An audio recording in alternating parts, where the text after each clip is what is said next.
Hey guys, I'm Jess. And I'm Clayton from Beacon Design Studio. And we're here today to answer all your questions from the Bright Ideas series. Alright, so now we've got a few general questions regarding lighting.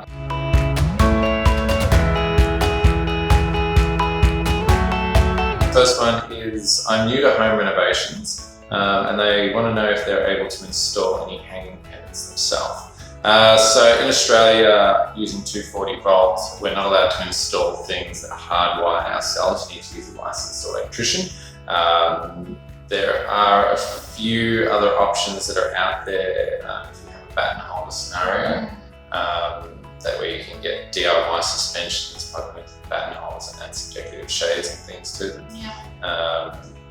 Yeah, when it comes to standard fittings, you definitely need to get a licensed electrician involved to make sure that it's wired safely. Yeah, and I think our own safety is paramount as well when we're trying to do DIY jobs around the home.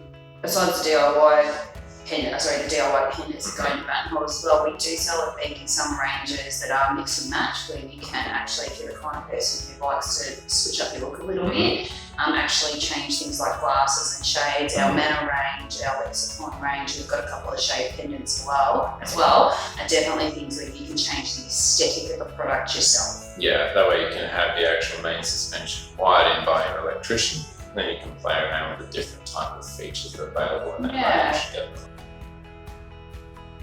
Next question is in regards to installations again. So can I update my light switch fittings or do I require an electrician? So with this one, yes, you definitely need to consult an electrician and have them come in and do the changeover for you, dealing with 240 volt wiring again. Safety is paramount, and it's illegal to tamper or play with that kind of stuff if you're not a licensed electrician. So you definitely need to consult someone to General rule of thumb in Australia for both obviously state legislations and building codes is anything that is 240 volt, whether it be switch, appliance, light, anything like that, if there's going to be electrical work done, it must be done by a licensed contractor. Anything that is 12 volt is absolutely safe. So if you're looking for that DIY project that you can do, just look for 12 volt. Yeah, absolutely. Yeah. This next question is in relation to size and shape of pendants for an open floor plan. So what would be the right size and shape for a rectangular table in an open floor plan? Sure. Again, I think much like what we were talking about before with kitchen benches, is you've got to decide what the hero piece is. So if you make the decision, obviously, that the table needs to be the hero, you're going to then probably go for something that's a bit more smaller and discreet to focus the lighting onto the table. Or you might decide that you do want the pendant to be the hero piece, and you may go for something that is kind of a little bit more elaborate. Again, it's thinking about, do you want to play into the current shapes and textures in the space? There's no reason why you can't do a round pendant over a rectangle dining table. Absolutely or not. vice versa. Yeah, exactly right. And if it's in an open plan space, it's taking into consideration what else is around it. Is the kitchen island in close proximity? Does that have some hero pieces in there as well? If they're close together, which one is going to be the star of that show? So I think unlike the Avengers in lighting, there can be too many heroes. That's right, exactly. We all can't be the superstar when it comes to lighting space. So I think it's taking into consideration which is going to be the hero of that space. And then, don't be afraid to try different shapes and styles to go with the furniture, definitely. Okay, next question is someone that's starting a reno soon and they're a little bit lost. So they want to know, where do they actually start picking the lights? Start from the start. As soon as you've got your floor plans from the architect or the builder, start thinking about your electrical layouts. That can be a little bit daunting for some people. So I'd recommend definitely coming in and seeing us here at Beacon Lighting, speak to some of us designers, and we can go through the entire plan with you from start to finish and go through every single room, make sure that we're lighting appropriately for the use, and come up with some really great features along the way. Start from the start. I think one of the common mistakes that people can make when it comes to lighting design in a reno or a build is that they leave their decisions or that thought process about lighting until the end, and then quite often their choices are restricted because an electrical plan's already been finalised, or they might not be able to get cabling in where you want them to be. There might be things in the ceiling cavities that are now unable to be moved. Absolutely. So I think that our number one tip would be come and see us early, so we can actually plan out your lighting plan to suit everything else that you're doing within your space as part of your renovation. Lighting is not only an aesthetic choice in the sense of the actual fixture itself, but it's what's actually going to enhance every other design choice you make in your project, be that the colour of stain you choose on your timber floors, the wall finishings to the other furnishings. The lighting is going to enhance that. Absolutely, even things like artwork and things, family photos across the walls. How can we make point of that and highlight those things? And do that, start that conversation right at the very start. Definitely. Earlier the better. Next question is the age-old question of warm versus cool lighting. Where do you use it, and when's the best time to use each one? That is an age-old question. I think, look, when it comes to colour temperatures and trying to work out what's the right colour to use in different spaces, the first thing I always consider is what is the purpose of that space and what is the mood that I'm trying to evoke. So as we might use an example of, say, office area. That's an area where typically you want to feel alert. Typically cooler tones, because they've got a bit of a blue undertone to the white colour, will actually help to make you feel more alert. So that would be an area that I may use that. Warm tones obviously evoke more of a relaxed feeling. They tend to put us into a bit more of a settled mood. So somewhere like a lounge room or a bedroom. I think warm tones are really important for bedrooms, particularly in bedside lamps as well, because it helps with something that's called our circadian rhythm. So blue light can actually interfere with what's called our sleep-wake cycle and helps us, actually makes us struggle sometimes to wind down. By putting warm white globes into your bedside lamps, that actually puts your mind into more of a relaxed state and also causes less eye strain, helping you to go to sleep sooner. The one other thing I think though that I would consider with colour temperature as well is what's called colour appearance, which we talked a little bit about before. So just considering how those two colours with either the yellow undertone or the blue undertone are going to make other colours feel in your space. Absolutely. So next question is, what pendant is best for soft ambient light? So when it comes to choosing a pendant where you're wanting soft ambient light coming from it, the main thing we want to reduce is glare. So glare is one of the worst things that we come across in lighting design. So when you're shopping for a pendant, take into consideration the way that it throws the light. So things that have a soft diffused glass or shade, something that's an enclosed shade that's going to direct the light in a particular direction. And even some pendants have smart capabilities where you're able to control the intensity and the colour to suit the the ambience of the space that you're wanting to achieve.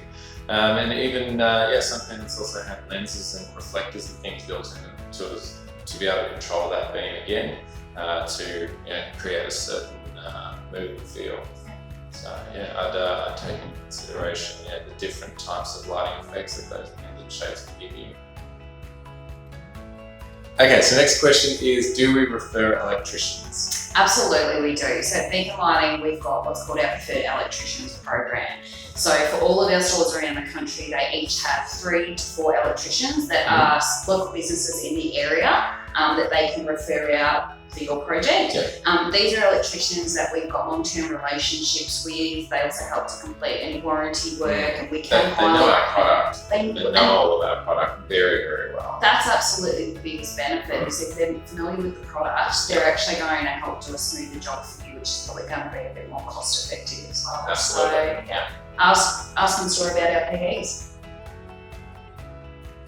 This next question is in relation to new product that Beacon Lighting generally brings out every season. I want to know if there's going to be any new brass pendants coming out. Brass has been a real fixture on the design scene for the last Very couple popular. of years. It's been very popular. Yeah, and we've seen a lot of evolutions of it. So we've seen it go through that brush brass trend that was really coming through early, to antique brasses, to polished brasses. And I think it's a trend that's definitely not going anywhere anytime soon. So I would be fairly confident that we'll continue to see brass as a good design trend within Beacon for Absolutely. a couple of years. Okay, so next question is asking if we have any lighting plan services, which we certainly do. I'm a designer myself here at Beacon Lighting, and we offer full services to go through your entire plan. So we work on new homes, renovations, all the way up to hotels and office buildings. A houseboat. A houseboat, absolutely, caravan. So we work on a whole multitude of different projects. So yeah, if you're building or renovating or whatever you're doing and you need some help, yeah, certainly bring those plans in and have a chat to us, and we'll help go through every single room and every aspect of the project to make sure it's what you want it to be. Yeah. We've got, this is a service that we offer in all of our stores around the country. So we've got accredited lighting consultants in all of our stores who are trained to be able to work through your house plan with you, not only to consider the technical aspects, but also consider design choices within your space. Yeah. But if you're really looking for that great designer touch that's going to bring your project to the next level, we'd encourage you to look at one of our Beacon Design Studio stores, and you can see those listed on our website if you log on. Every major state's got a presence for Design Studio, and that's where we have some of our great team members like Clayton, our lighting designers, who specialise in working on these sorts of projects. We can do consultations in store, we can sometimes come out and do a consultation on site. We can even offer remote consultations to people via Zoom. So just because you don't have a design studio in your local area doesn't mean you can't still connect through to the team to help you with that project. In today's digital age, with a lot of the great video conferencing tools, we'll be able to help you out most definitely. Yeah, absolutely. Okay, so the next question is if different light fittings can be used for different sections of an open plan living space. Thumbs up or thumbs down? I'll give it 2 thumbs up.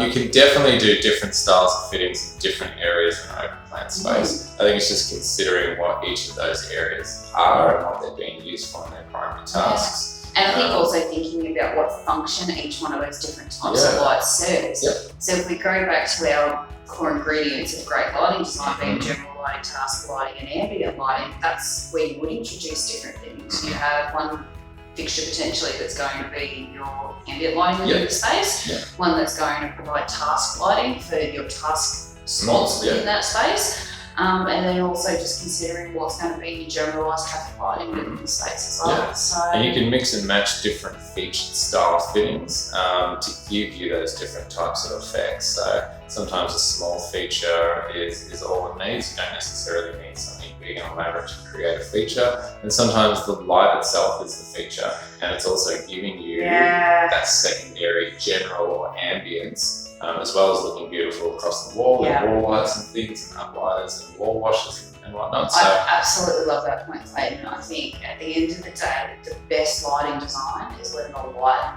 not the fixture, the light is the feature itself. It's the feature in the hero, The good thing is that we've got some pretty amazing fixtures at Beacon also that are great. Absolutely, there's something that's going to service all those different aspects. Yeah. Okay, that's it for today, guys. Thanks for spending time with us and sending through all those great questions. We really appreciated it. If you have any more questions about lighting, please feel free at any time to come in and speak to the experts at Beacon Lighting in any one of our stores, or you can jump online to our website or any one of our social channels, because here at Beacon, we're here to help you live brighter. Thanks. Thanks. Bye.